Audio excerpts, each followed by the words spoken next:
day. Ladies and gentlemen, KocoSports.com and ProWrestling.me proudly presents Wrestle AM. It's half wrestling show, half morning show, pretty much all BS. And of course, you got the Coco crew here holding it down live. Yours truly, sexiest man on all Internet Wrestling Radio. That's right, boom, boom, here's shaking the room. Live from the RVA, Richmond, Virginia. And of course, we couldn't do it here without my pal here, the man. You need to check out his podcast because you'll never see a lot of codswallop on his podcast there. We're talking about the brutal Brit himself, LK. Good to see you live from the PWME headquarters out there in England. You know, the whole thing, the whole staff, he gave the staff the night off. You know, he's been breaking a lot of news, a lot of rumors, but he's being generous. He gave him the night off, and he's going to sit here to talk with me about WWE NXT as they start the road to TakeOver. So the first question I'm going to ask you, okay, I'm going to ask you, Internet Infantry, what do you give tonight's show? Do you give it a win, a loss, or a tie? So take it away, sir. Win, loss, or tie? The brutal Brit. I like that. I do, honestly. I like that. Dude, I'm going to give this a tie because I'm feeling generous. This bored the fuck out. I don't... When we break this down, I guarantee it's going to be one of those where I actually change my mind at the end of the show. But as of right now, that show bored the living fuck out of me. I'm the idiot soon, where I'm going to be talking about, is NXT overrated? Because, you know, every week we're like, oh, it's NXT on Wednesday, blah, blah, blah, this, blah, blah, blah, that. But actually looking at it, it bored me. There were several matches that bored me, several promos that bored me. There was 2 matches here that were okay, and they were just, you know, nothing great. But as a whole, I'm going to give it a tie. What do you give it, Booms? I'm going to give it a weak tie because I know if I give it a flat-out loss, people are automatically going to get up on my girl and go, oh, that's because your girl lost, ain't it? Oh, yeah, there's some sour grape. No, so I'm going to be generous when I really shouldn't. I'm going to give it a weak tie. You know, and LK, it really warms the cockles of my heart, or maybe even the subcockle area, you know, that area down in the liver, the kidneys, the colon. That area has been warmed as well. To hear you say that, because I was thinking that the whole time, because I was sitting there thinking this show had so much potential to be good. It really had all the makings. You had all the elements. You had all the recipes there to make it work. And I feel like NXT has dropped the ball. I don't know what it is, but in 2016, NXT has just been average at best. And this is really shocking because they've got a decent roster. They've got people who can work. I mean, hell, every time they do a takeover, it's fucking mind-blowing. So to see this substandard product that they put on the air every fucking week is just disappointing. I mean, it's to the point of, like, you know, carelessness. This is like a quarterback, you know, running around, oh no, I'm getting a little pressure here, and throws it out of bounds. To me, this is it's just, sorry, but it's lazy. It's absolutely lazy. And that's why I'm giving it a weak tie. And I think I'm being generous with that. So, I mean, what do you think it is? Do you think it's because of the increased touring, so they're having to change up how they film stuff at Full Sail University? Or do you think what I think they should do, since they're doing these fucking shows now that they're fucking referencing on their fucking TV show, why not let that be the fucking show? Let that be NXT. Make it like a show. I mean, hell, at this point, I would love to see like a show that they shot in Massachusetts a couple of weeks ago, and this one in Oregon or wherever it was, where they had to pull Finn Balor and Samoa Joe apart. That would have made a great TV show. That would have been great. And you could do that on the weekends, and then you could just get the footage back into Stanford, have somebody edit it together, and hell, I think with that kind of content, you could bump that up to a 2-hour show, and people would watch it. But what I'm seeing right now from Full Sail University, that's not NXT. That's fucking horse shit. And that is damn disrespectful to those men and women who bust their ass in that performance center every week, because they are so much better than what they're being presented, and they are more than capable of putting on a better product. That's just my opinion. Say you, sir? Mike, I do agree, and the issue is if we did a preview show for this week's NXT, say we actually knew the matches, and we said you're going to get a Bayley Nia Jax match, you were going to get Tommaso Ciampa and Johnny Gargano in a tag match, you were going to get Nakamura and Austin Aries, it'd be like, this show's got to be a weak win at best. It's just, there's something about the crowd aren't as into it, in my opinion. The full self fuckers really are being fucking quiet. And I don't know if it's Vince McMahon getting his toiletries involved, but it just doesn't feel like NXT anymore. I just can't put my finger on it. Once I can, it'll be a Stump the Idiot as soon as possible. To me, the weekly shows are just like, okay, let's just drag that out one more week. Let's just drag that one more, then that one more, then that one more. Let's try and drag this fucker until the takeovers, blow everyone away. Then the 2 weeks after the takeover, we can just kind of lollygag around, and then we can drag it again and drag again. And it's just...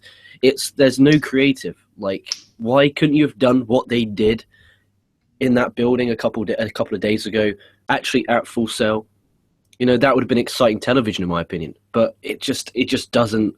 I just don't care. Literally, I regret not watching Lucha Underground live, quite frankly. Yeah. And here's a comment that just popped up here. This is from Andy Paps, and Andy Paps says NXT has been really boring lately. Hell, Impact was slightly better, and that's saying something. Well, minus the 20-minute Hardy Boys disaster. That is saying something, because Andy Paps may be a lot of things, but he is not a TNA defender. I mean, so to me, that his opinion carries a lot of weight.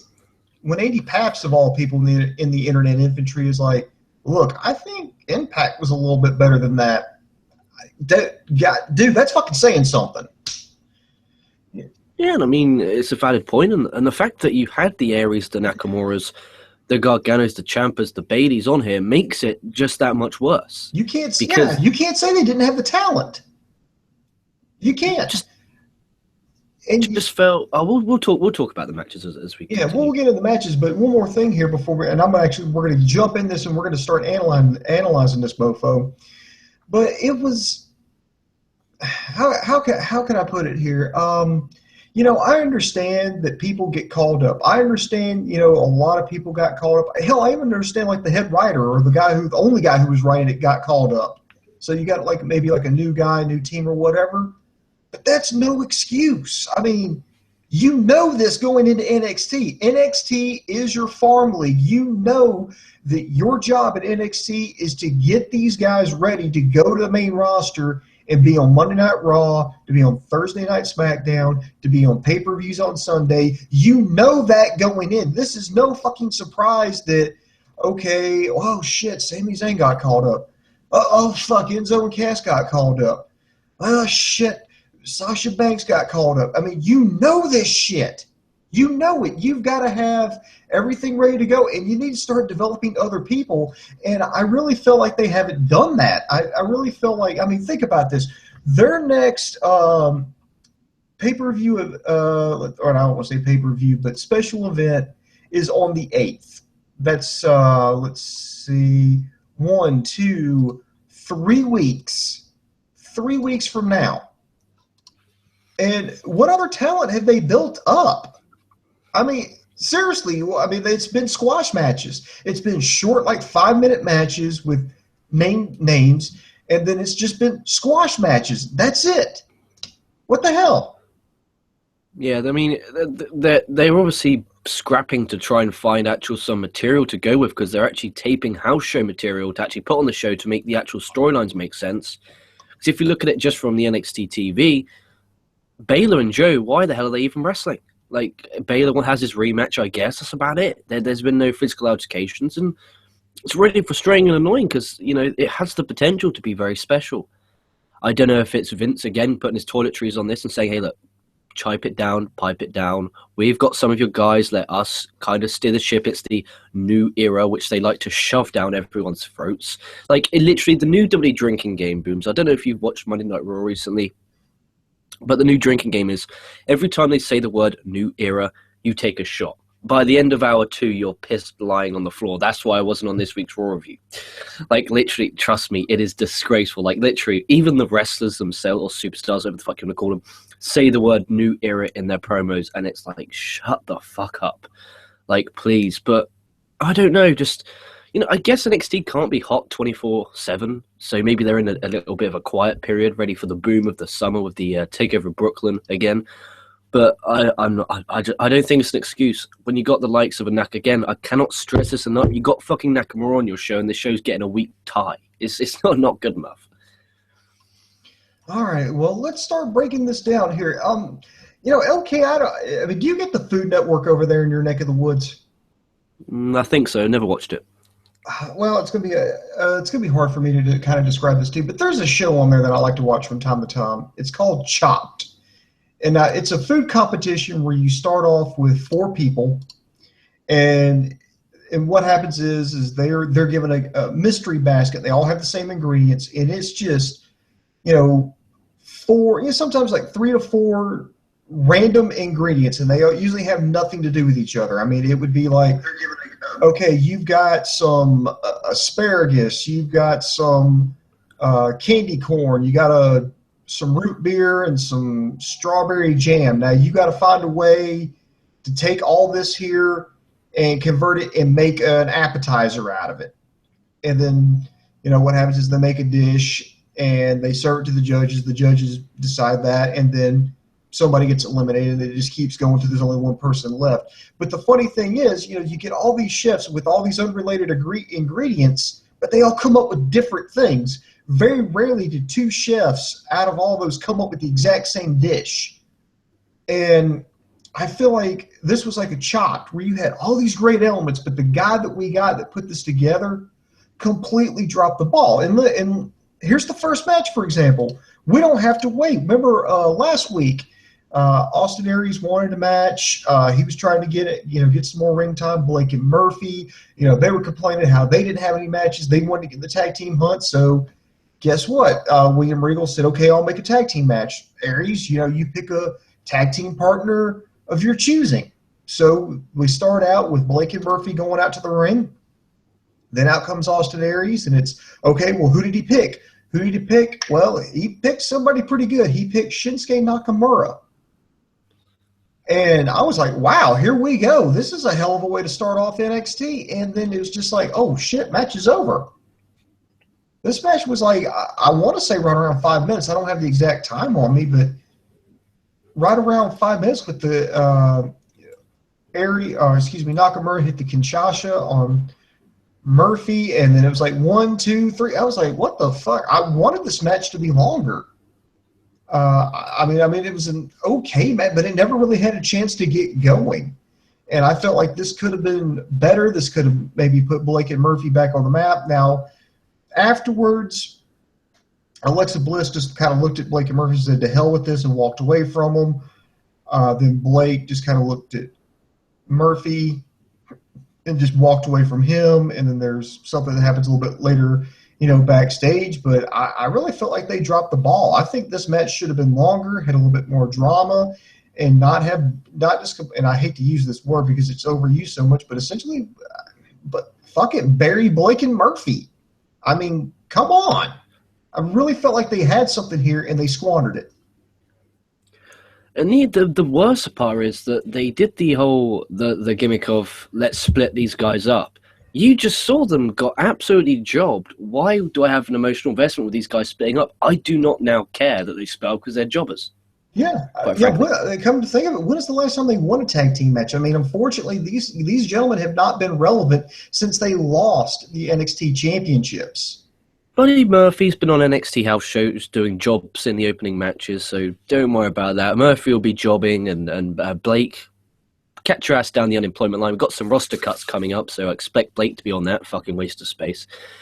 What else was I going to talk about? Did I or did I not tell you about 3 to 4 months ago when they signed Aries? He will not draw. People will not care. Give it a few months. Did I get heel heat for that? Yes, I did. Everyone in the comments blasted me. Listen to Austin Aries' entrance. I dare you to try and find someone to hear anyone making noise. It doesn't happen. Just another wasted talent. They don't know what to do with him. They just literally signed him because he's hot off TNA, trying to get some buzz. If you realize that every set of tapings, they always bring in someone. It's just their thing. Just it's silly. Just you're wasting Aries' talent. Aries could be doing so much better in the Indies. Maybe get a Ring of Honor again. I just think he's wasting his time in NXT. That crowd does not appreciate him. He looks like he's kind of bored, like out there. He's going out there, he's just going through the motions. I mean, can you want to see picture Austin Aries in Raw or SmackDown? I honestly can't. All right, there's a couple of things here about Aries. I mean, one, do you think they kind of derailed their plans considering they called up Baron Corbin? Because I don't think Baron Corbin was like an expected call-up, so it was like, okay, what do we do with them now? We had like a whole feud, we had like a whole program with these two. Or do you think it's just that they really just signed him not because, he's a good athlete, but just really just to fucking give the finger to TNA? Yeah, probably. And name value of Austin Aries, they thought might have been better than what it actually is. And I honestly thought that the name value of Austin Aries is better than what it is, because at least when he comes out, I'd expect some kind of reaction. But there was none. I mean, Blake and Murphy got a better reaction heel-wise than Austin Aries did. And it's just, what's to care about him? His gimmick is he comes out, he does a little twirl, and then he goes and he wrestles a standard basic wrestling match. There's nothing special about him. When you've got guys just in black trunks wrestling, it's kind of not what I want to watch. No, I love Austin Aries more than the next guy. Believe me, I am a big Austin Aries fan, a huge Austin Aries fan even. But he just doesn't fit NXT personally. Just my opinion. I think it's just because he doesn't have anything going because, okay, I'm here because I'm here for the competition and I want to be the best. Okay, good. Now what? Because, I mean, you got to give me more than that. In 2016, this whole, this is really, this promotion here is really hot. It's got a lot of good athletes, so I want to be the best, so I'm going to go in here and compete. All right. Yes. It's poor. You got to give me more. I thought watching this at the end, Aries was going to attack Nakamura, and then because Nakamura didn't tag him in, I thought we're going to get a heel Aries, which is awesome, versus a babyface Nakamura at the next takeover. That would be fucking awesome. Now, I don't read spoilers because the night is dark and full of spoilers, so I thought that's what they were going to do. I was there waiting for Aries to attack him.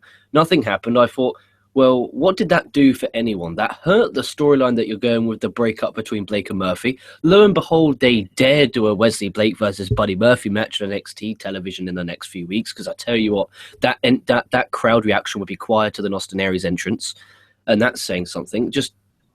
I can't believe we're being this negative about an NXT program, but it really is bad, and I don't recommend anyone to watch it. Absolutely. Let's see there. There's more interviews. I'm trying to skip over something. There was a good music video with Asuka to that Hailstorm video. That was actually cool. Dude, I've seen them live in Birmingham in February. Yeah, they're on a they did a tour with Shinedown, and they were like the kind of minor acts before it. Oh, do they rock? Oh, they're good. She's good. They're good live. Okay.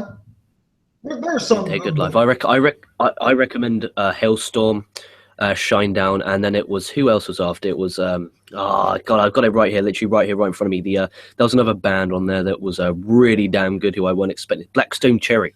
Oh. I'm not a fan of that type of music, but they really were really good. All right. And speaking of lame reasons to be in NXT.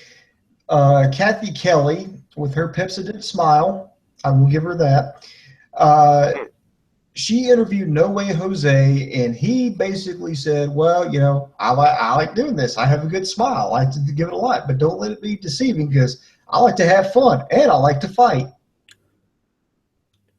Dude, he came across as the most sarcastic piece of shit I've ever seen in my life. I wanted to slap this guy, and he's a babyface. Sort it out. Poor. Sack him. Cut him. Dick. Move on. Yeah, I thought it was horrible. Then we see Carmella gave a shout-out to Enzo Amore, who got injured. And then she came out and wrestled a match against Peyton Royce in her purple hair now. Carmella, man, what can I say? Carmella's actually gotten really good as of late, and I think she can make a run. I think she could make a run, at least a challenge. I'm not saying she could win it, but I think she could at least make a run towards the NXT Women's Championship with the landscape being it is right now. And Peyton Royce, man, now that is somebody, I am pissed off the way NXT's handling this girl. I mean, this is somebody I had pegged for, you know what, as soon as the time's right, as soon as they maybe clear out the roster a little bit, they're going to want to push this girl. They're going to put her in the mix as a serious competitor for the women's championship. And they've done the exact same damn shit with her, period. She comes out there and she jobs to somebody else. Now, the only difference is this time they changed her entrance music and they dyed her hair purple, which I think looked fucking horrible on her. But she's got some legs, man. And I'm not saying that like in a sexual kind of way. So put it back in your pants, Ray. No, it's just, yeah, I think they could really build her fighting style around that. I like to see her do like backbreakers, kicks, ensiguris, and a lot of stuff using those long legs. I would play that up.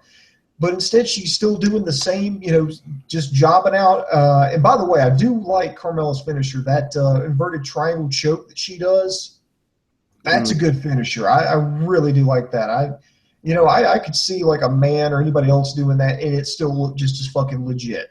So, good job. So, but bottom line is, Carmella, I like her. I have a lot of respect for her. Hope she gets a big push. Peyton Royce, I wish they could realize what they have here with her, because I really feel like she's capable of so much more than how she's been presented since she has been in NXT. I agree. And what's this Peyton Royce's deal with that stupid flower? Like, what is that? Or please tell me what that's all about. Is she like trying to give a blowjob there or something? Is I know the local talent around Florida. They don't explain it. They don't explain what that flower, what kind of flower that is. They don't explain what her connection is with it. Does she like the way it smells? Is it like a symbol of something? Does she just like fucking flowers? I mean, we need some kind of it's just, don't come out there and smell a flower and be like, okay, and why are you doing that? We kind of need to have a reason here, because otherwise it just looks like you're sniffing a flower for no reason. There was like some American reference to something, but I just wanted to ask. Actually, it wasn't, because she's actually Australian. And that should have played that up, but anyway, lots of things they should have done. I don't know, because anytime you start dealing with ethnicities, God, I'm surprised they didn't send her out with a kangaroo, and her finishing maneuver was the boomerang. Actually, a real finishing maneuver. It's a reverse lariat. This match to me again, bored is okay. Her punches are shit. Peyton Royce, to be fair, has a really nice worked punch. I mean, you talk about her kicks. I mean, she has that nice spin kick that she went for, but I mean, I like her punches. It looked like she actually wanted to beat the shit out of Carmella, but I mean, she could have a future. I haven't heard her cut a promo yet, so I can't really be too, judgmental. But from what I've seen of her, I mean, she could have something going on for her there. But Carmella, dude, I don't get this. She comes out to that stupid town music, that clubbing music, that boom, boom, boom, boom, boom, boom, boom, boom, boom. Shut up, you stupid whore. I'm in a negative fuck mood, as you could tell. But when that music hit, I got goosebumps. Like, I'm gonna fucking kill that whore, that stupid bitch. She came out. She looked extra fake. She looked whorish. And she wore that stupid cat, that stupid gear. Like, dude, she cut a promo no one cared about. I didn't care about the promo. Like, she did the Lou Thez. She did the Lou Thez press more times than Lou Thez had birthdays. That's saying something. Literally, that is absolutely outrageous, the amount of times I saw Lou Thez press. Wow, man. You just put on those sassy pants this morning. Yeah, that was a long time ago this morning, Damn. Let's see. Next, they showed the highlights of that. It was Portland, Oregon, where they had that house show that we alluded to earlier, where Samoa Joe and Finn Balor just completely tore each other apart at a house show, had to be separated by the locker room. Finn Balor did a dive onto Balor, which led to it was a segment where it was broadcast on Facebook. Why are they broadcasting all the significant good shit on Facebook? Why are they like all the stuff that has made sense, that has had like really big impacts, has just been featured as maybe a 30-second clip that somebody took from their camcorder at a house show? Yeah, it does. It did. It was poor. The thing is, though, do you reckon like they could just quite easily just stick a hard camera in there and just broadcast it live?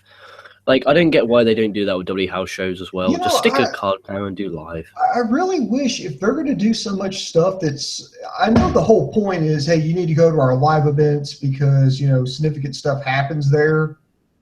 I understand that, but if you're going to do stuff to the point where, okay, for 2 weeks, with this feud, you're pulling like bad footage from house shows and showing it on your TV show, why not pull 3 or 4 more cameras, set up there, record it, send it back to Stanford for editing? Because I understand some things are going to mess up and not everybody, is going to be TV ready, but you can either not show those matches on TV or you can maybe do a little editing and let that be your NXT show instead of something that was filmed 4 weeks ago at Full Sail University. Very good either, so that's another reason not to do it. Exactly. So, but they signed a contract again. Apparently, this is going to be the blow-off match. This time, they're gonna make history, and they're going to do this in a steel cage. You see, I like this. This is like a real that. Traditional feel to it. I mean, the tradition of professional wrestling is that a big, huge feud has the blow-off inside a cage.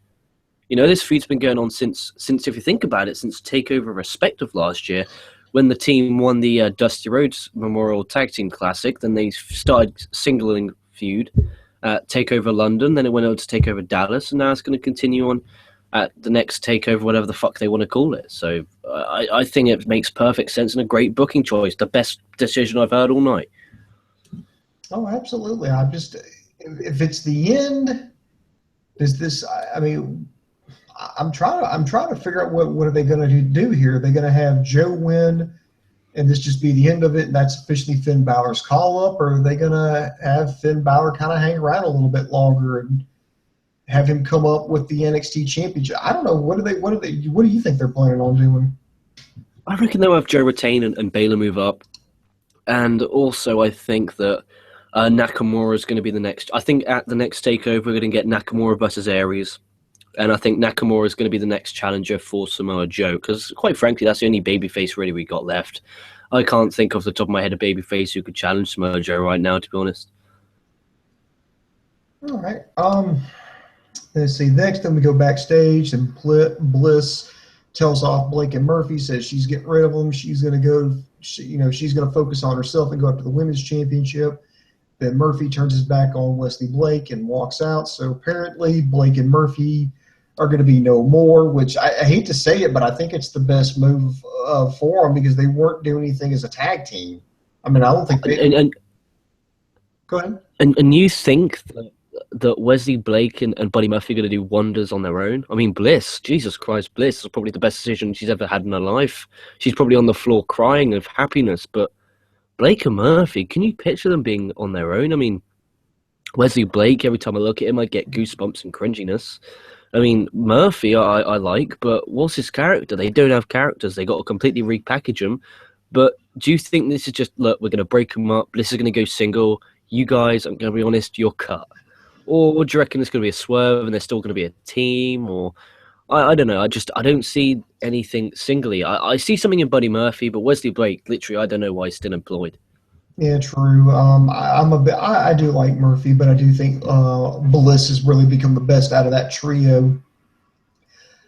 I could see them trying some different things, or God have mercy on my soul for even suggesting this, but they may put them in different tag teams. Like, with who? Well, that's the thing. I mean, Jason Jordan and Ty Dillinger were together as a tag team for a while where they split them up, and I thought it was insane that they would try to put Jason Jordan back into another tag team. I was like, well, wasn't that the point of breaking him up? So you could put him in, to have him go solo, but now you're putting him in another tag team? Well, they gave Dillinger a new gimmick, the Perfect 10, so they pretty much repackaged him. So, I mean, you're going to have to repackage them both. You're going to have to. And I'm worried that, well, not really worried, but I'm thinking, I would not be surprised, I guess is what I should say. I would not be surprised if they put either one or both of them in a different tag team, or they took them off TV, put them in the Performance Center, and try to repackage them and come out as something different with singles wrestlers. Well, maybe that's why Murphy's been being singles on the house shows then, just to see what the crowd response is for him singly, and then maybe Blake's going to be in a team with maybe one of the, that stupid ZZ jabron, that sack of dumping shit, that absolute toilet. Maybe those two, they got the same look. They're both out of shape. They both look like fucking imbeciles. They could be the toilets. Put a fucking toilet bowl over their heads and out they come. There you go. Speaking of tag teams here, we got another tag team match. Tommaso Ciampa and Johnny Gargano taking on Rob Ryzin and Danny Burch. It was a squash match. There's no other way to put it. Ciampa and Gargano won. I was expecting more because Ciampa and Gargano, they've signed like a different type. It's like a weird contract with NXT. Is they work with them, but they also can work for Evolve and handle some independent stuff. Yeah, and it's a strange one, but but the more important thing is how many times do we have to see Gargano and Ciampa win a squash match? Please, can we watch a match with substance? Just let me watch Johnny Gargano and Tommaso Ciampa wrestle. Please, every time. Why can you have Blake and Murphy fucking wrestle these guys? Give them 10 minutes. Just imagine the rub, beating former NXT tag champs. Heck, why couldn't you have had the Revival beat them? Because obviously the Revival, they're getting the next championship match after their rematch gimmick at the next TakeOver. Yep, that was announced. Why couldn't you have had the Revival struggle but beat the fucking Ciampa and Gargano? Even though they lose, they can look great in defeat, instead of just seeing them squash after squash after squash after squash. Please, it's unbearable. I know. I mean, they're in the same. I think they're in the same boat as Austin Aries. Yeah, just they're great talent. They just don't know what to do with them. You got good talent now. Why are you here? Show me something. It's ridiculous. I watch NXT to escape from Raw, yet fucking it's making the same stupid decisions, and it's frustrating. It's more frustrating because I know it can be good. With Monday Night Raw, you're like, oh, it's Raw, it sucks. You're accustomed to it. I'm not accustomed to NXT sucking dick. Yeah, there's no other way to put it. Yeah, it's just, it's horrible. Then we go to the main event. Nia Jax defeated Bayley. This was kind of a rematch from TakeOver in London. Let's see. Nia Jax dominated for most of the match. Bayley did make a comeback, suffered some. Jax targeted the arms. Bayley tweaked her knee on the way escaping from a suplex. Nia Jax went on the attack, started attacking her, then dropped her, did the leg drop on the back of her neck, flipped her over, got the 1, 2, 3. And I was like, okay, that's kind of a fucking downer because, I mean, you've got Bayley, you're trying to build her up for a rematch with Asuka. And not only do you have her lose, but you have her get fucking manhandled by goddamn Nia Jax. And I'm like, okay, if you're pushing Nia Jax as Asuka's next competitor, then there's something that's like, oh my God, she beat the former NXT Women's Championship, and Asuka, she can't manhandle, Nia Jax like she's done the other women here. Oh my God, that builds up some suspense. But when you're building up Bayley, she's trying to become the first, I believe, the first ever 2-time women's champion, and you've got 3 weeks to this event. Having her not only get beat, but get fucking dominated, what the fuck are they doing? What the hell are they thinking? I don't know anymore. Just like Nia Jax, like she comes out to a fair response. She got a boo. I'll give her that. But her theme song is it's a little girl singing, "I'm not like most girls." Like, surely a beast like that should be coming out to something like a Samoa Joe, like dum dum dum dum bum bum bum bum bum, like not fucking not like most girls. Like, she sounded like she's gonna come out. She smiles as she does her entrance. So if you watch that with no audio, and she comes out, watch it with no audio, you're gonna think, oh, okay, she's a babyface. Now watch it with just her theme song. You'll be like, hey, she's a babyface. She's not like most girls. She's, the larger size. Yeah, that's cool. Watch it with actual audio and the actual full from the show. then there's booze in there, so you're like, oh, she's a heel. And it's like, no, let's cut that out right now. Nia Jax has, quite frankly, the worst theme song in the history.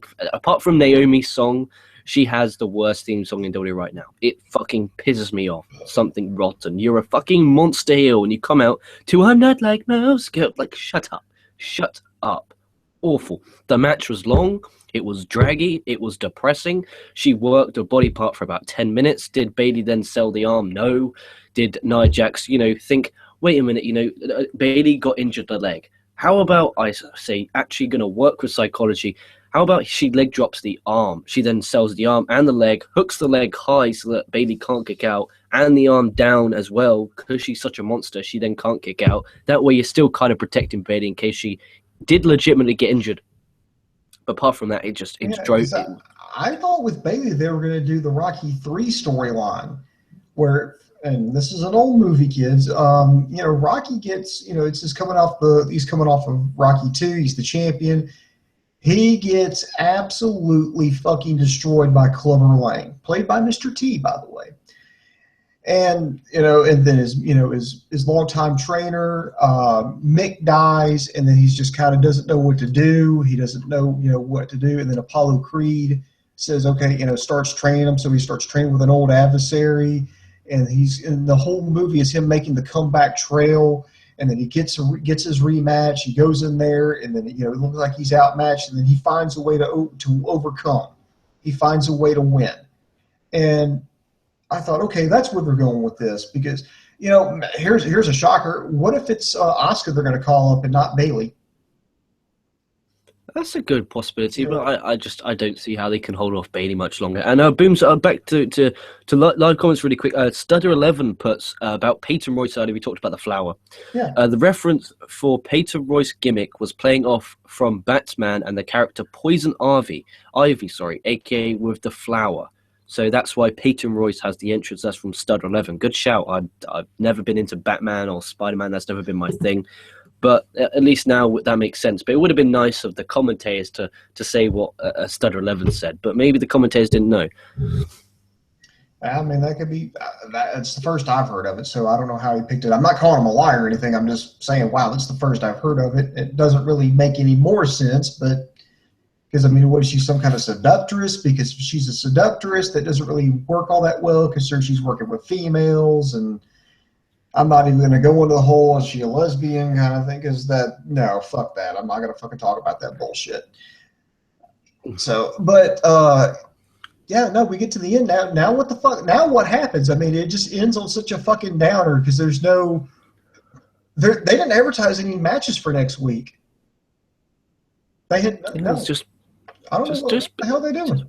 What's going on? This is NXT. We shouldn't be complaining. We should be out with our dicks out fucking jerking off over this stuff. Instead, we're sat here fucking angry.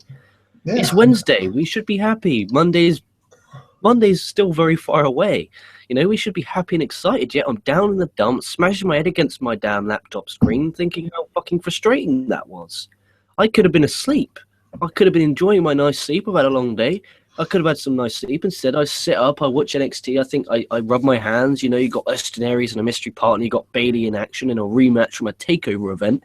You got Gargano and Ciampa, and this is what they produce. I don't think, even if you tried, you could get these talents to be put on a worse show.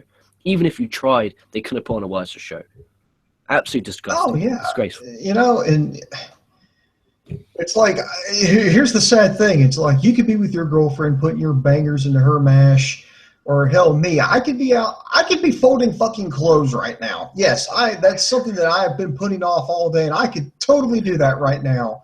It's like when I'm watching NXT and I'm like, I could really be folding clothes right now, and putting them up in my drawer like I need to before my wife gets home and beats my ass for leaving laundry everywhere. I'm going to try to tough it out here, but if you've got me thinking that, NXT, you have not done your job. It's a sign of bad booking, dear God. I don't know where they're fucking going with this. I don't know what they're going to do next week because they haven't promoted anything. I probably need to check their YouTube page because usually they do something with the fallout, but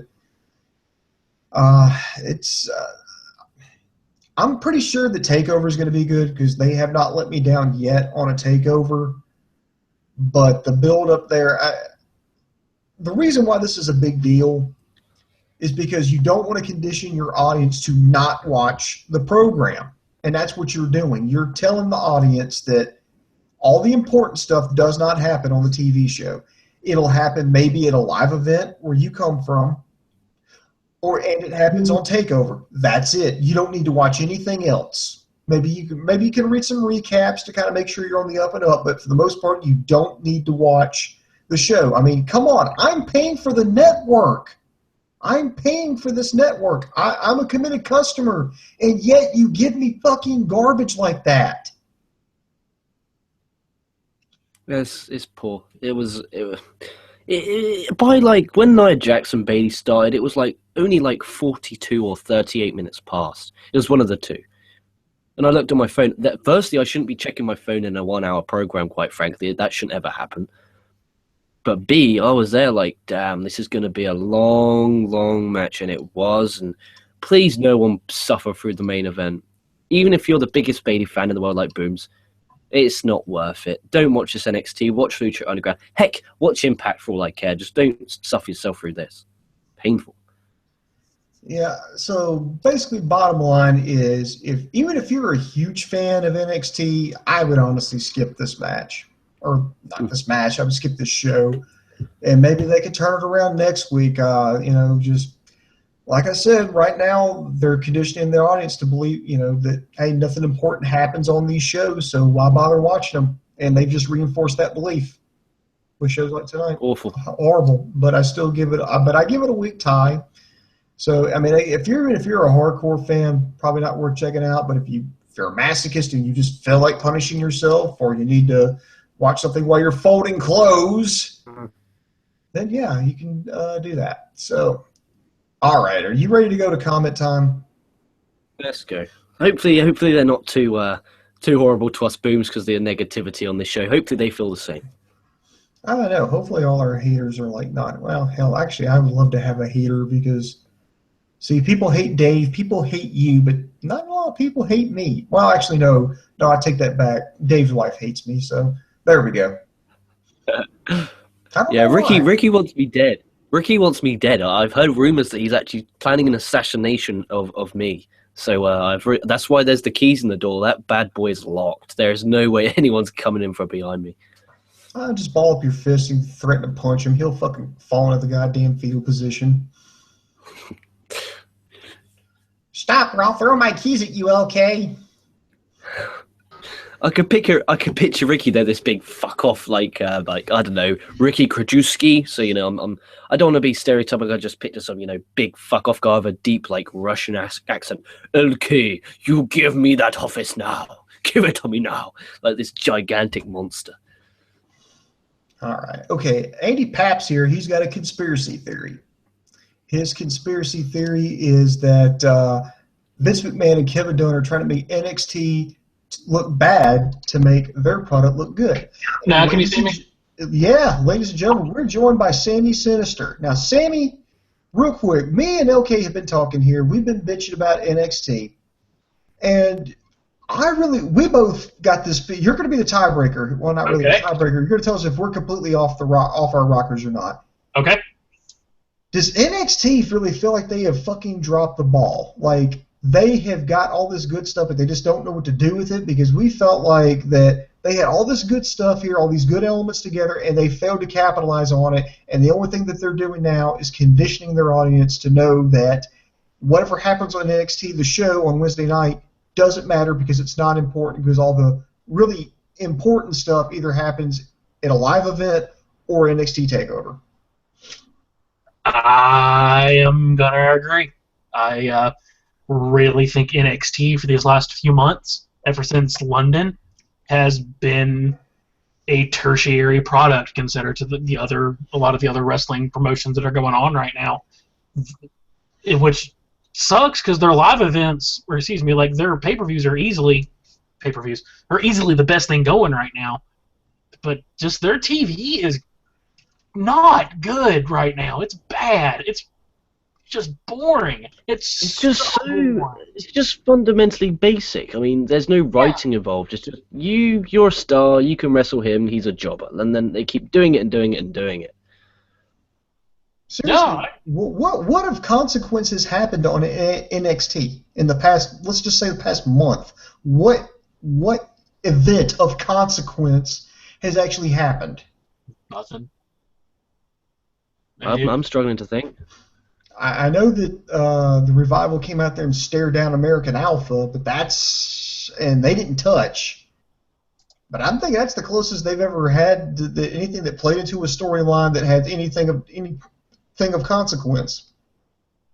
All I can think of, it's just such a boring thing to watch right now. I don't know. I don't know what the problem is.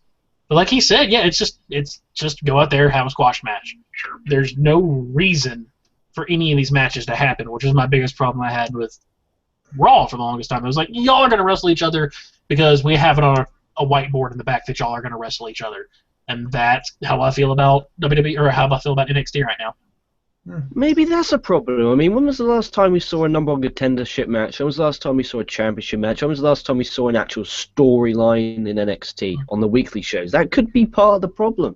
That really could be. I mean, Bayley and Nia Jax wasn't built up for tonight's show. I mean, I think we got one Bayley promo. I mean, I just don't. It feels like I just sat through Raw, like coming out of it, and that's not a good thing when it's just 1 hour long. Yeah. It just, God, it was awful. God, it was bad.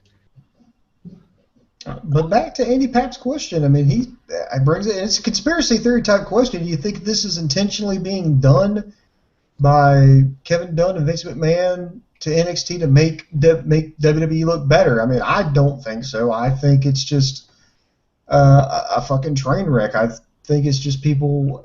I know they had the guy who was writing. He's been called. He actually got called up to the main roster, so to speak, to write for them, and they've got somebody new in charge. But I mean, this is just basic storytelling. I mean, I'm not calling for monologues. I'm not calling for wild brawls. I'm just calling for basic storytelling. Okay, here's where we're going. Here's where we're at. Please get me from here to here. That's all I'm asking. That's all you got to do. Just give me a reason that these people are wrestling, and that they're not doing that. They're just, here's a match, here's a promo from somebody you don't care about. Oh, cool, Finn Balor and Samoa Joe. Okay, then there's another match you don't care about. That's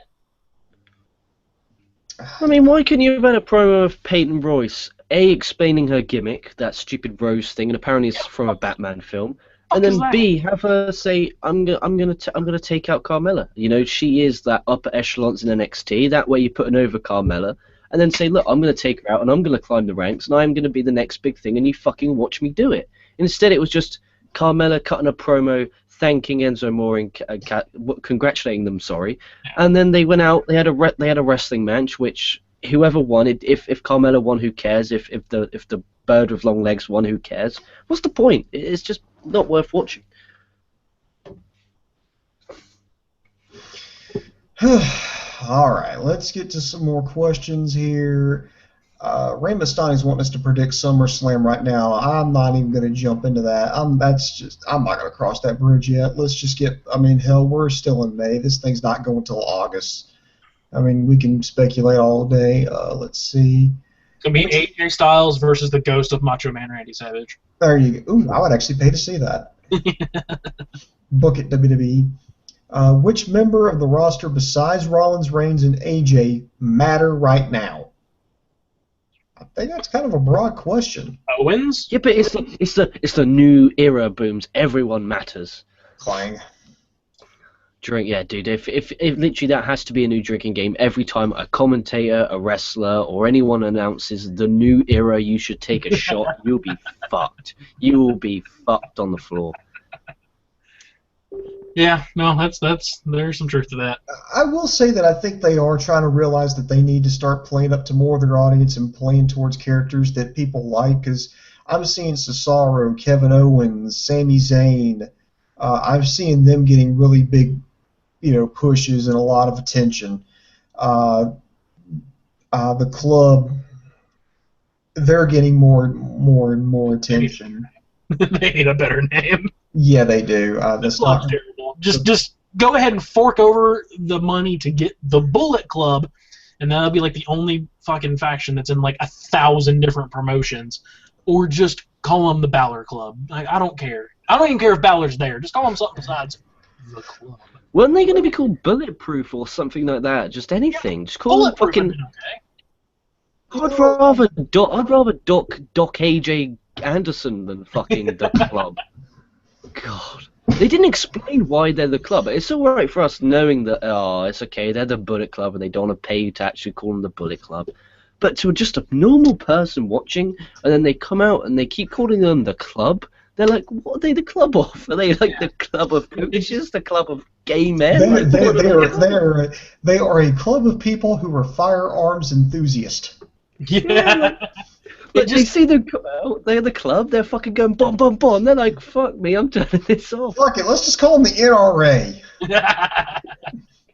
It just calling them the club sounds like a bad, like straight to VHS version of that movie, The Skulls.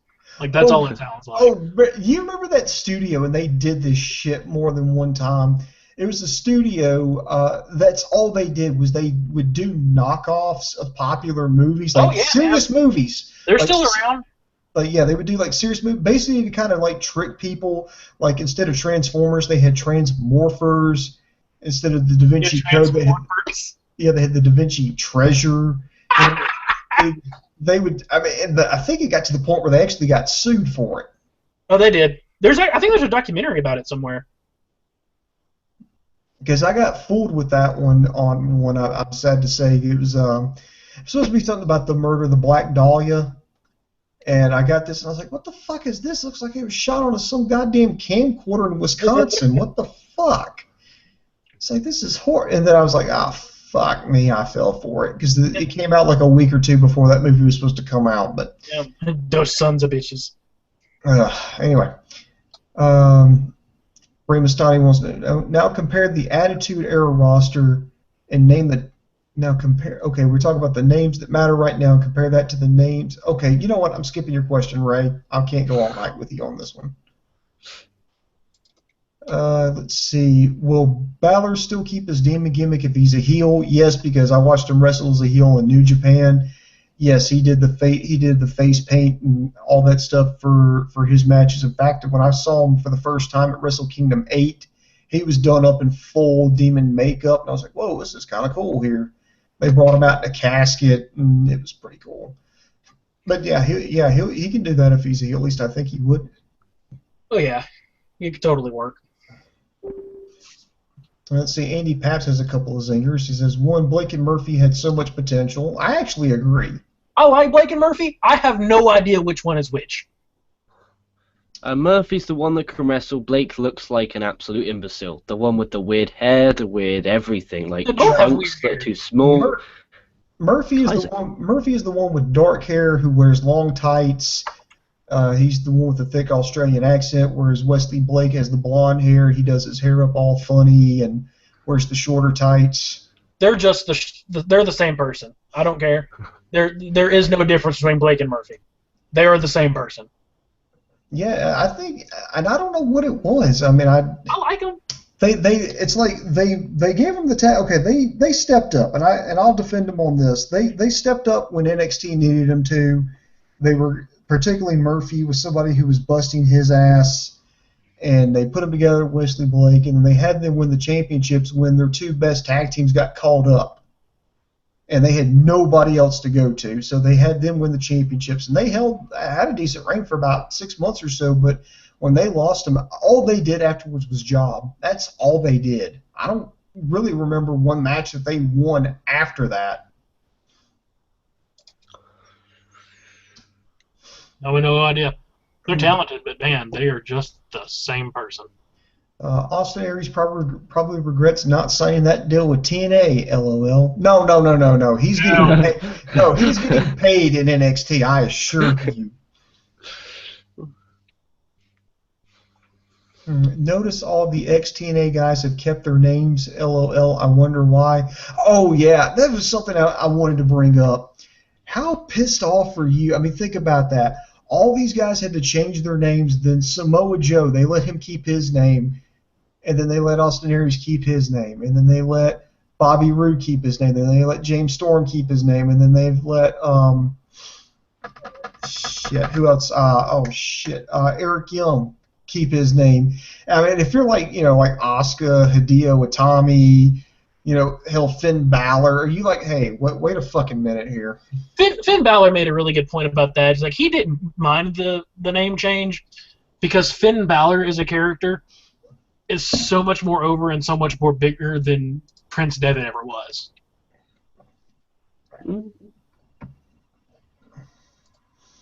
Well, and plus, I'm glad you both agree with me. Well, yeah, but this is not. But actually, this is not unprecedented because I mean they've actually had, and I'm going way back here. They used to have guys when they would go back and forth between WWF and WCW. They would keep their names. I remember, Lex Luger is one that comes to mind. Rick Rude is another. Macho Man, Hulk Hogan. Yeah, well, yeah, Vader. I mean, so it's not completely unprecedented for this to happen. Just as of late, they wanted people to change their names so they could do some copyright and and royalties. And then CM Punk kind of broke that momentum he came up with a deal where he kind of leased the name out to him. Yeah. Well, when these guys were joining NXT, it was even not that long ago when people like Finn Balor and Kevin Owens joined. Much, much smaller product, much smaller than it is right now. So they probably couldn't afford, they got Vince's money, but it is Triple H's babies. They probably just didn't want to pay to have those guys keep that name. And I'm sure they were more than willing to get a new name. I actually found out recently, I did not know this, that Sami Zayn actually wrestled one match as El Generico. Yeah, he did. When his debut, I think he was with Brodus Clay, and I think they were just trying to see if people could actually recognize him, and I think they still opted to take the mask off of him. Oh, by the way, here's another fucked up thing. Somebody shared with me on the interwebs, and I actually had to investigate. Here's what I want you to do. You can do it now if you want to. Go to Google and go to Google Translate. Now, what I want you to do is in that left screen where you put the original text, I want you to write out Sami Zayn, and then I want you to translate that name to Arabic. And then when you take that thing in Arabic, I want you to copy and paste that back over into Arabic and retranslate that which you did in Arabic over back to English and see what you get. Oh, I can imagine. Hell, if I translate my name into like French and then back into English from French, it's like fucktard magnificent or something. It's terrible. But you'll be pleasantly surprised. Let's see. Do you think Triple H doesn't care anymore? No, I think he still does. That's his baby, man. That's his thing. Well, he needs to get on it, man. Yeah, I think after this week I need to send him a note going, Trips, man, come on. Yeah. Get on this. Let's see. Boom Boom, what did you think about EC3's promo at Evolve? I have not watched it yet. I've actually watched about 40 minutes of the first Evolve. I think it was Evolve 60-61. I've watched 60 or 40 minutes of Evolve 60. I talked with Dave, and he kind of gave me some tips to kind of get through it, because I'm just having a hard time getting through Evolve. I mean, it's no disrespect to them. It's just I'm having a hard time, getting into it. So he gave me some tips, maybe it's something that can actually get me into it, get me more familiar with it, get me more comfortable with it. Because, I had no complaints about the wrestling. The commentary is okay. Presentation it's very indie-rific. But, no, it's not bad. So I'm going to take that advice that Coco gave me today, and I'm going to see if I can get through it through the shows at least this week. So give me some more time on that one. Is Jeff Hardy still marketable? No. End of question. What is it? Is it the Willow gimmick? Is it just because he's old? Because he's not as talented? He's lost a step? I'm not allowed to say on air why I think Jeff Hardy's not marketable, but he's a bird burglar. He's terrible. Him and his white trash ass cousin. Oh my brother, I hate the Hardys. Let's go ahead and throw that out there. They're about as they're just bad.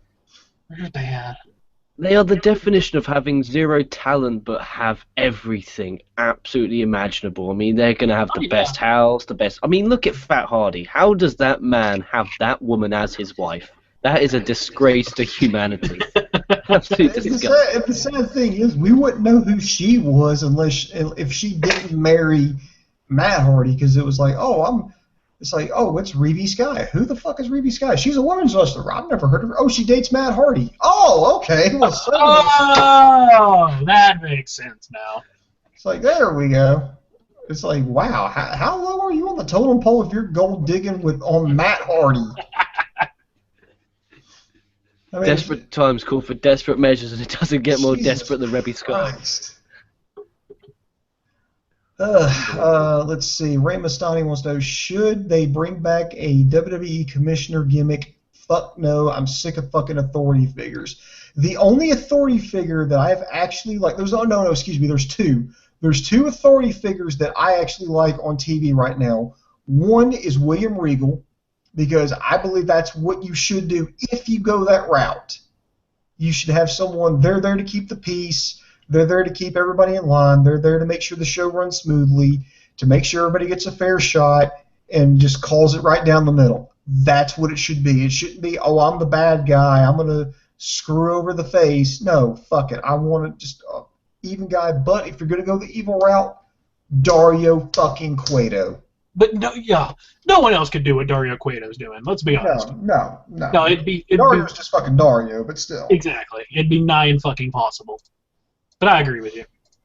So, but I'm just over like these authority positions. It's particularly like the authority have completely ruined it for me. It's just the same shit, a different bucket. You know, it's like, the authority, and there's no consequences for anything. Oh, you want to hit your own wrestlers? Oh, it doesn't matter. You're not going to get in trouble. Oh, we got you kicked off. Oh, no, we're just going to bring you back 3 weeks later. Okay, whatever. Fuck you. Let's see.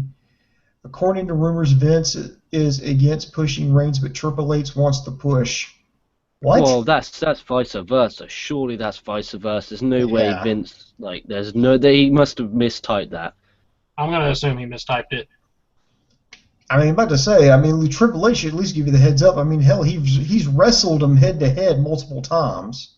Yeah. He's first-hand witnessed how he sucks. And here's the other thing. If Vince is against it, then why is he still getting pushed? I mean, Vince has the final say. Yeah, there's no way that rumors. That must have came from ringsidenews.com. Like that, I like bashing that. That's my new play thing. Dude, go up. There was a statement the other day, that said Randy Orton rumored to be released in the end of May because his profile was a bit glitchy on WWE.com. That was fucking hysterical. I've never fucking pissed myself that much in my life.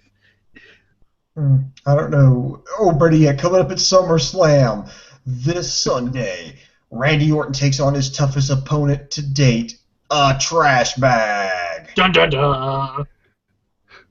You know what, trash bag? You put me out of action with a shoulder injury for months, and I'm coming back for revenge. You leave if you build a sports entertainer from the ground up. You get Randy Orton alone. If loving that man is wrong, I never want to be right, as Mr. David Coates would say. Who would you pick to win Money in the Bank?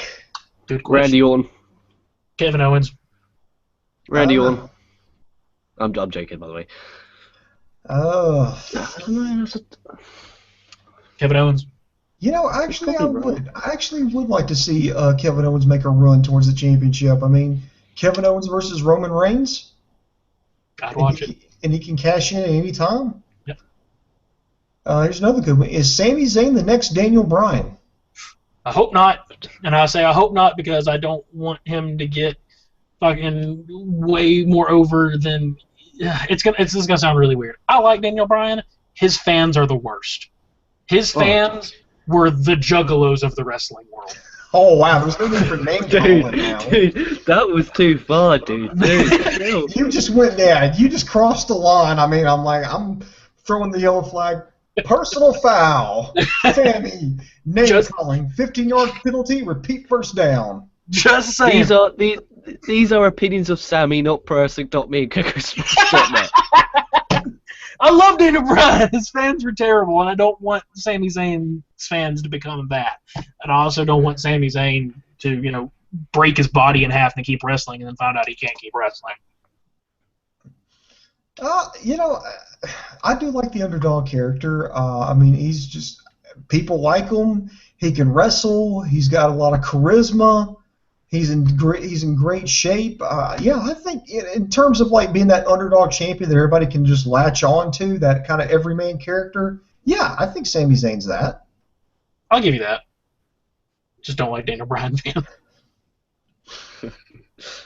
I don't know, maybe Cesaro was the other one that was flickering around my mind. Cesaro would be a good one. I'm going to have to wait and see who they actually put in the match, because if they put like a Randy Orton or like a Triple H or one of those guys in there, that's who's winning the match, which is, no offense, a terrible idea. They really should start putting it on somebody that's going to be their next guy. Or Sheamus, since fucking Sheamus won last year. Well, I know that at one point they were trying to put the Money on the Bank on some people where they would lose because they didn't want it to be always just a guaranteed, okay, if he wins the briefcase, he's going to be the champion. And unfortunately doing that's what killed Damien Sandow's career, but that's a different story for a different day. But believe it or not, the first person to win Money in the Bank, no, I take that back. The second person to win Money in the Bank and not successfully cash it in, John Cena. Really? Yeah. Big Match John didn't deliver. Big Match John just didn't deliver that night. Poor man. Yeah. Now the first one technically was Ken Kennedy, because remember Ken Kennedy won it and then he got hurt. Then he lost the briefcase to Edge, and then Edge went in and successfully cashed in, but. Technically speaking, Ken Kennedy, the first one to win the briefcase, but not successfully cashing in for the championship. Okay, from today's roster, who could be Austin and Rock? Dude, no one, ever. No, and I completely agree. There isn't another Rock Austin. What we have this generation is El Generico, Kevin Steen. We've got Sami Zayn. We've got Kevin Owens. That's going to be the feud of like this generation. I see it. It's going to go on for eternity. And what about? I can top that. What about you have Big Match John? If you build a sports entertainer from the ground up, you get Randy Orton. That is what I'm talking about. That is the mammoth match that they can go to anytime. And they've proven in the past they have a great history of this. Anytime business is down, shot in the arm, inject that in the arm. Randy Orton, John Cena. Fucking money. And history proves it. It's why they keep doing it again and again. It's just logical. I can't believe you guys didn't think of that. Yeah, they're talking about having like another big feud be Del Rio versus Sheamus. And I'm like, what the fuck are you going to call this? Del Rio Sheamus 47. This time it's personal. Oh, dude, that was like the longest fucking world championship fucking scene in the history of the world. Like, dude, how many times did they have a pay-per-view match? They must have went on about a 5 pay-per-view streak of having the same match, with Sheamus winning every single damn time. Like, they didn't mix it up and, let's have Alberto Del Rio win, and then Sheamus win it back, and then rematch clause. No, it was, let's just have wrestling matches, why not? Next question here is, what is Eric Bischoff doing now? Being a person. About to say, I don't think he's even involved in rep. I don't want to say he is. I want to say he's doing like his own company things. Yeah, isn't he doing like a beer, making his own beer or something like that? Let's see. What is he doing now? I'm actually going through Wikipedia right now. Yeah, he said on the last one they had was on May 5th, 2011, Eric Bischoff announced he was starting a brewing company in Cody, Wyoming. Their first beverage, called Buffalo Bill Cody Beer, featured the tagline, "The Sweet Spirit of the West." Okay. So apparently he's opened up a brewery. That's every man's dream. Bill And Chicote approves. let's see here. Let's go to ericbischoff.com. EricBischoff.com. I bet the traffic for that site is insane. And I just got thrown through a bunch of through spam websites, so fuck that. I'm not looking up anymore. But Brambistani, there's this thing called Google. I would suggest you use that. Let's see, guys. If you guys own WWE, what 5 things would you change immediately? Get rid of Vince McMahon. Everything else will fix itself. Yeah. Fucking get Big Match John on the booking committee, because he needs to help himself. No, I'm joking. I'm so like I'm now borderline depressed. I think I'm suffering borderline depression of how bad this NXT was. I mean, I'm thinking of Big Match John and the beautiful Randy Orton to try and take my mind off of this awful NXT. Let's see. What I would like to... Okay, no roll-ups. No matches on a roll-up. That's one change I would make. Let's see. What else would I change? Oh, no kicking out of anybody's finisher.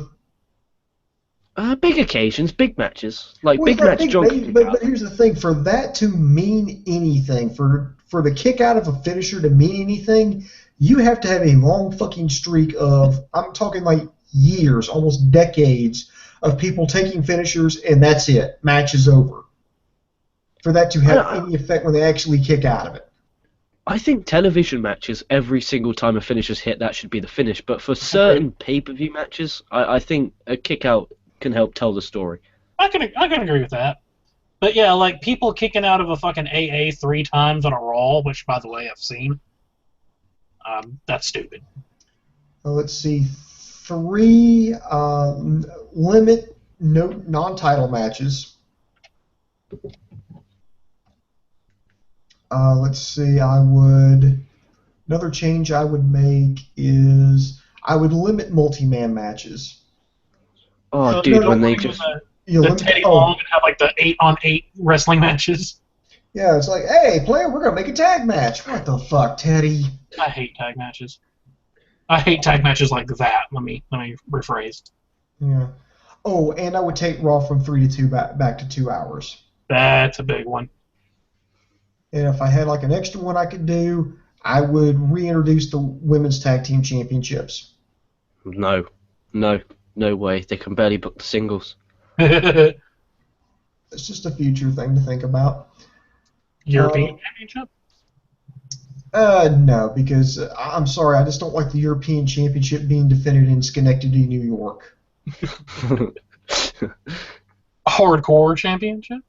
No, because they're not gonna do chair shots to the head. They really don't want you to do any kind of blood whatsoever, so that's pointless. Actually, they used to be kind of creative as well, weren't they? With where they used to do the hardcore championship matches. So no, let's not. They'll be spending their whole time thinking of unique places to have these hardcore championship matches. Hey guys, we're gonna have it in the parking lot. All right, that works. Hey guys, we're gonna do it in a cemetery. Alright.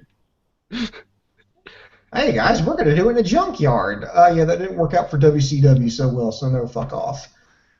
Everybody's like, well, what about the Cruiserweight Championship? Can we make the Cruiserweight Championship? Oh, great, another title the WWE is gonna render meaningless. I'm okay with the tournament, and then like whoever wins the tournament, that's just the Cruiserweight Champion for a year until the next tournament. Yeah, I'm interested to see what they're going to do with this Cruiserweight Classic. Now, they came up with a logo for it, and I wasn't really blown away by it. It was like, dude, it was like something I would have fucking put together. I'm dead serious. It was like, boom, boom, shit. Well, we need a logo for this Cruiserweight tournament. Come up with something. Well, what is it called? Well, it's called the Cruiserweight Classic. Okay, what if I do this? What if I take a C, then I take the WWE logo, then I put another C on it, so it's like that WWE logo booked in by C's, and then I give it a completely, totally gray black background. Oh, God damn it, let's go with it. Damn it.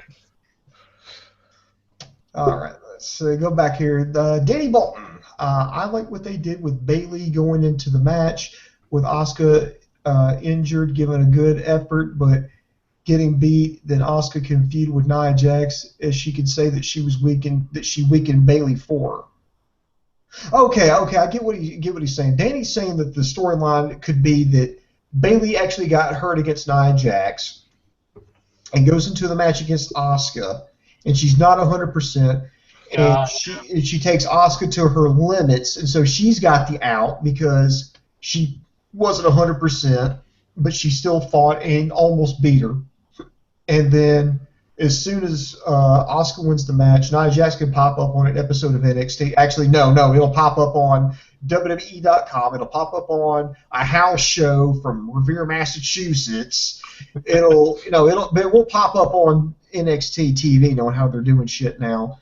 And she'll say that, well, hey, the only reason you won is, Bayley would have beat you had I not softened her up for you, so therefore you need to give me a championship match. And I promise you're not going to be able to pick me up and flip me over. You're not going to be able to hit me with any of your kicks. What do you got?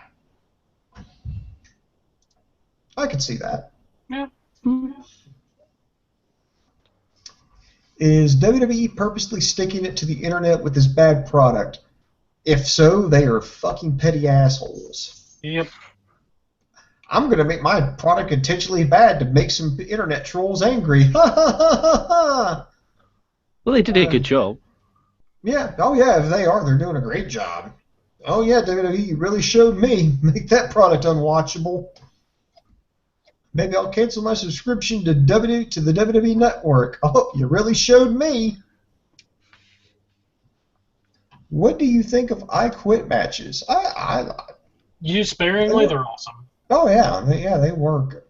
Case in point, that was a no Moss match. No Moss. But case in point, that's my Exhibit A. Because that match was amazing. All right, let's see.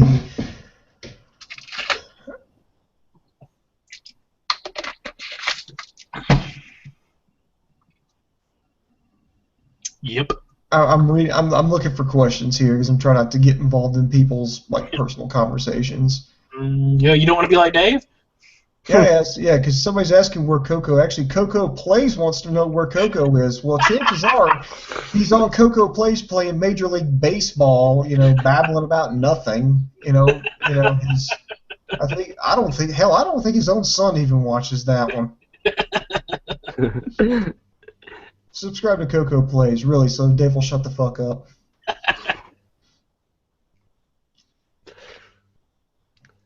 And apparently it's not at LK.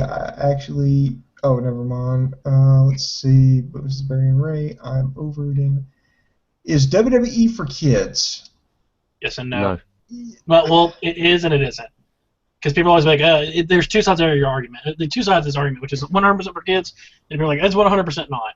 And it completely 100% depends on where you watch this product. And I can say that now because I have been to 3 house shows, I have been to a Raw, I've been to a SmackDown, and I've been to a pay-per-view. Each one of those shows had a completely different crowd. Raw was all your hardcore fans, all your big fans, your vocal ones, your internet fans. That's what's at Raw. At your pay-per-view, you got that and then some. Now, SmackDown was a healthy mix. It was some of those guys and a lot of kids, a lot of families. House shows swarming with children, just kids, tons of them, 8 to 14 years old. They're all over the place. They're having a great time.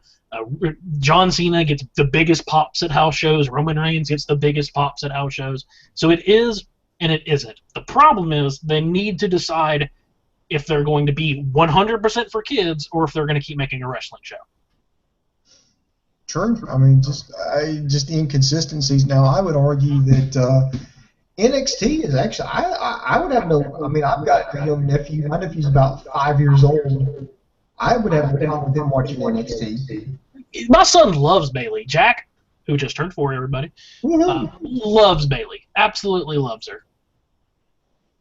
Good. And as far as Raw and SmackDown goes, SmackDown, yeah, I could let a kid watch that. Raw, I think the first hour, hour and a half, you could probably have him watch. Dude, you would make a child sit there and watch Monday Night Raw? You horrible, horrible man. Shame on you, Boom Boom, shame. Okay. All right, by the way, somebody's got their speaker open because I can hear an echo of myself. Not more. Check your mic. I guess that's you. Okay, so check your microphone. Maybe she boomed. I think it's you, because I don't hear nothing. Check. Sorry, everybody. Boom's just an old man, and he doesn't understand how technology works sometimes. About to say. I can still hear it. I don't think it's me. Like, I ain't got nothing open, guys. All right, I'm going to ask a question here, and I'm going to see if this works out. Who's worse, American Males or Blake and Murphy? American Males. Probably American Males. It's maybe it's me. It's not my microphone because I just muted myself, and I could still hear myself when you talk. So yeah, it's on one of you two guys. But yeah, I would say American Males was horrible. I'll mute me now and let's see what happens. All right, so I'm going to say that American Males was worse. All right. Come back, okay? Yeah, I could still hear the... All right, Sammy, it's going to be your turn. You need to mute your microphone. Professionalism brought to you by Pricing.me. Yeah, I know. Let's see. Did you like the rapper Cena? No, I love Big Match John. Always have, always will. Big Match John till I die. If you build a sports entertainer from the ground up, you get Randy Orton. If you build a sports entertainer from the up down, you get Roman Reigns.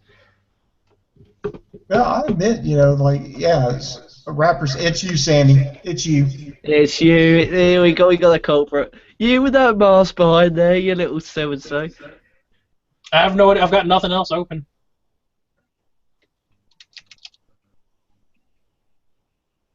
I think you might have your microphone too close to your speaker.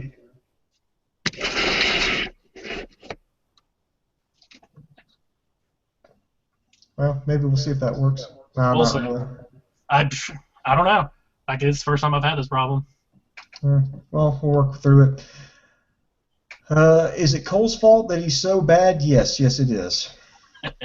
Dude, I was rewatching WrestleMania 30 on the network the other day, and when Brian won, and he's there shouting, "Miracle King! Miracle King!" I've never cracked up more in my life, I tell you. Let's see. I'm looking for questions here. Okay, guys, fantasy book 5 women here from WWE and Lucha Ground. Would you book in singles matches? They were talking about Sexy Star, Ivelisse, Taya, Mariposa, Cobra Moon versus Asuka, Bayley, Charlotte, Sasha Banks, and Becky Lynch. I want to see Asuka versus Sexy Star. No, I want to see Asuka versus. I want to see Asuka versus Ivelisse. That'd be a good one. I want to see Bayley versus Sexy Star. I want to see Mariposa versus Charlotte. I want to see Taya versus. Yeah, I'm gonna. No, Taya needs to be. Taya versus Sasha Banks, and I guess Cobra Moon against Becky Lynch. No, actually, no. Let's go with Cobra Moon versus Sasha Banks and Taya versus Becky Lynch. Oh, dude, I'm gonna be honest. Even Booms. First of all, I'm shocked you're still going with the comments because I know you're the king of comments. You love comments more than anything on the planet. Secondly, we're approaching 3:45, and I'm actually knackered. So I'm gonna call it a night, gentlemen. I gotta tap out too. I gotta get to work in the morning. All right. So we got 2 tapper outers. Is Boom gonna continue solo, or is he gonna be peer pressured into closing it? No, we're pretty much just. That was pretty much the last of the comments. So I want to give shout-outs to Olay, Sammy Olay, Andy Paps, Johnny Olvera, Ray Mastani, of course. Who else? Rennie Sans, Stutter11, even Coco Plays. I want to say thank you for joining us here. We're going to have a Lucha Underground review coming up soon, sometime in the next 24 hours. We're hoping to review SmackDown, Ring of Honor. I think we got the pay-per-view this weekend, if I remember correctly. We do. Yes, this Sunday. Yeah, we got a pay-per-view this Sunday. We're going to hopefully review that. And then, of course, we'll start all over again with our Monday Night Raw review, so be sure to check it out. So like, subscribe to us on YouTube, Facebook, and Twitter. And then subscribe to this channel here, and be sure to visit ProWrestling.me. It's absolutely free. It's a pro wrestling hub for professional wrestling fans to get on there and enjoy it. So that's going to do it for us. So this is Boom Boom for LK, Sammy Synister, and even the founder, Dave Coco. The boom just went bang, and I am out.